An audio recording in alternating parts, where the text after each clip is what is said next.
સુઈગામ પોલીસની ઝડપી કામગીરી, અપહરણ કરાયેલ યુવકને સુરક્ષિત છોડાવ્યો, મુખ્ય આરોપીઓ ઝડપી પાડ્યા. વાવ થરાદ જિલ્લાના સુઈગામ પોલીસ સ્ટેશન વિસ્તારમાં બનેલી અપહરણની ગંભીર ઘટનામાં પોલીસ દ્વારા ઝડપી અને અસરકારક કાર્યવાહી કરીને ભોગ બનનાર યુવકને સુરક્ષિત રીતે છોડાવવામાં આવ્યો છે. જિલ્લા પોલીસ અધિક્ષક ચિક્કાર તેરૈયાની સૂચના અનુસાર તાત્કાલિક પોલીસ ટીમો બનાવી તપાસ હાથ ધરવામાં આવી હતી.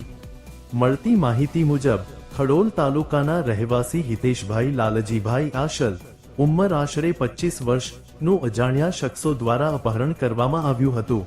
ઘટનાની જાણ થતાં જ સુઈગામ પોલીસ સક્રિય બની અને ટેકનિકલ સર્વેલન્સ, સીસીટીવી ફૂટેજ તેમજ અન્ય આધુનિક સાધનોના આધારે તપાસ શરૂ કરી. તપાસ દરમિયાન આરોપીઓ દ્વારા સોશિયલ મીડિયા મારફતે પોલીસને પડકાર ફેંકવામાં આવતો હોવા છતાં પોલીસ ટીમે સંકલિત અને સુનિયોજિત કામગીરી કરીને વાપી વલસાડ વિસ્તારમાંથી યુવકને આરોપીઓના કબજામાંથી મુક્ત કરાવ્યો હતો.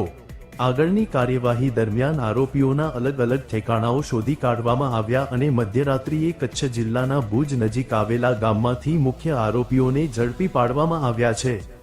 આ કેસમાં ઝડપાયેલા આરોપીઓમાં જગદીશભાઈ ધર્મશીભાઈ સોલંકી, રહે જજામ, તાલુકો સાંતલપુર, જિલ્લો પાટણ, પિયુષભાઈ પથુભાઈ પારંગી, રહે મોરવાડા, તાલુકો સુઈગામ, જિલ્લો વાવ થરાદ અને પ્રવીણભાઈ કરશનભાઈ પારેગી, રહે મોરવાડા, તાલુકો સુઈગામ, જિલ્લો વાવ થરાદ. અહેવાલ નરેશભાઈ ઠાકોર, સુઈગામ.